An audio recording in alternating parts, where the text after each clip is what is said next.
Roscoe said they might need to do things a little differently now. He said it quite calmly, as though he were commenting on the weather, or stating a fact like the way the kettle lid clatter-clinks when the water boils. But the bunnies all looked up at once. "Differently how?" Berry asked. Roscoe rested his paws on his tumblington, gently drumming his fingers in time with his thoughts, and gazed out through the open back door into the garden. The morning sun played through the willow's feathery leaves, making them sparkle and ripple like light catching the flow of a waterfall. "Well," he said after a moment, "the garden isn't only listening to us anymore." The bunnies were quiet. Outside, the garden looked much the same as it always had. The apple tree lifted its branches, content with the weight of the fruit that they carried, its leaves flashing silver and green as the breeze spun them aflutter. The compost heap sat plump at the back, warm and earthy with wormly goodness for all that grew in the garden. A blackbird hopped once, sang a shrill call, then paused, head tilted, waiting for a reply. But there was a feeling, a small almost thing, as if the garden had taken a breath and breathed out again into a wider expanse of space. Not much, just a little bit more. The bunnies went out together. The grass was cool beneath their paws and tingly on their toe beans. Berry noticed straight away that the windfall apples beneath the tree had been moved into a new little pile, not where they usually lay scattered about. Yes, there was a little of the higgledy-piggledy about them, but there was also a decided feel that they had been stacked and arranged just so. Floyd stopped near the hedge. "That wasn't there yesterday," he said, pointing to a narrow, flattened trail through the grass. Millie Moonbeam crouched beside it. "Something's been on a nighttime stroll," she said. Delicate steps on gingerly paws. I wonder what it was exploring or walking towards. Caratina looked from the hedge to the vegetable patch and back again. "So," she said, thinking aloud, "if someone new is using the garden—" Roscoe nodded. "Then we ought to notice where we step." That was the first change. Normally, after breakfast, Floyd liked to help Roscoe set up his ramps and do a few monster truck jumps on the lawn. They'd make tracks back and forth, and for soft landings use a handful of straw. The neat tracks would disappear by afternoon, and you'd never know there had been stunts and jumps. But today, he paused.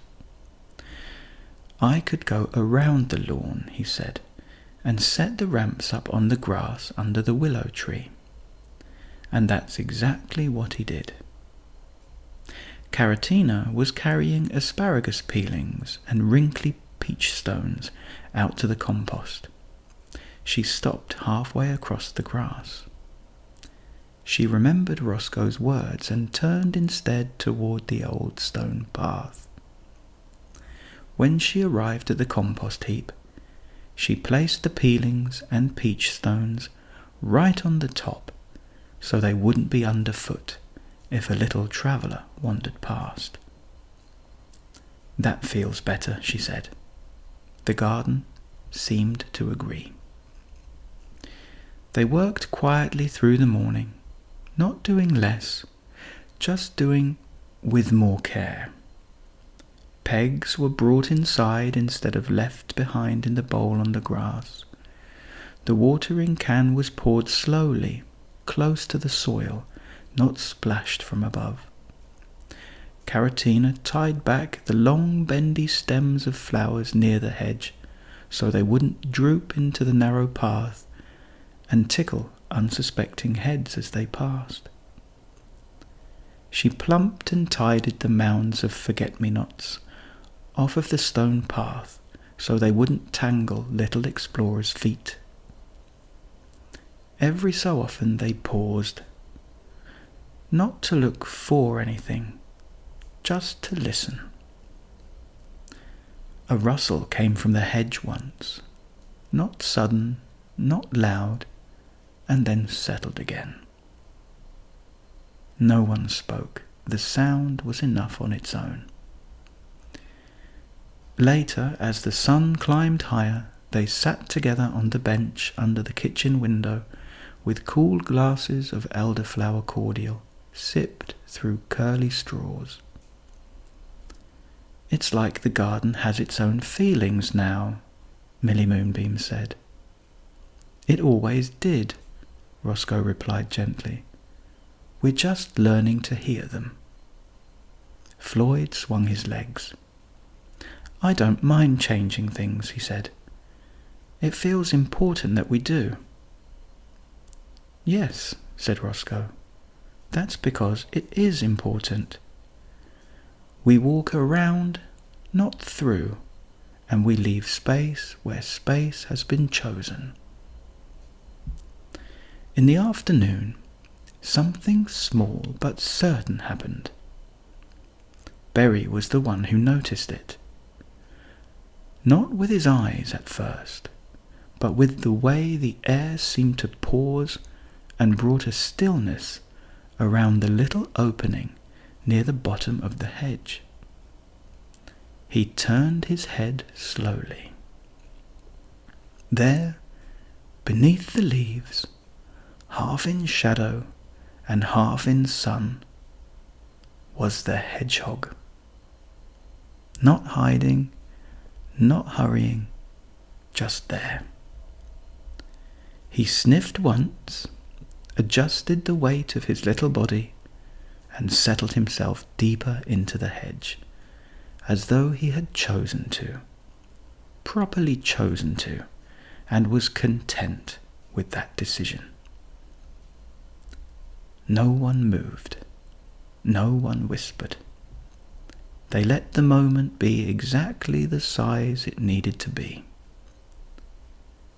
After a while, the hedgehog shifted again, rustled leaves softly, and disappeared, waddling into the green dimness of the hedge, as only hedgehogs know how to waddle.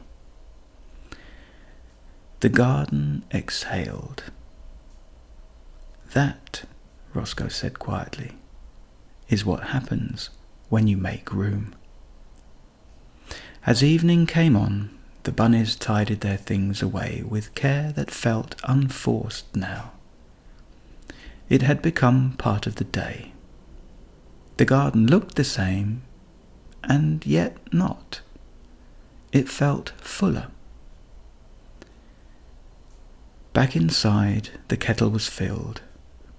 Pieces of cheese were carefully placed on slices of bread and then slid under the grill until they turned golden and bubbled and browned. A poached egg was set atop a plate of spinach, fragrant with pepper and garlic. Cutlery clattered on plates and on bowls as the bunnies lay the table in otherwise quiet contentment. Beyond the kitchen window, the hedge held its secret without being secretive at all. Later, curled under his patchwork quilt, Berry spoke sleepily. "I like knowing we don't have to do much for our wandering guest," he said. "Just enough." Roscoe smiled. "That's often the best kind of caring." Outside, the garden rested, not empty, not busy, simply shared. All was snug. all was well. Night, night.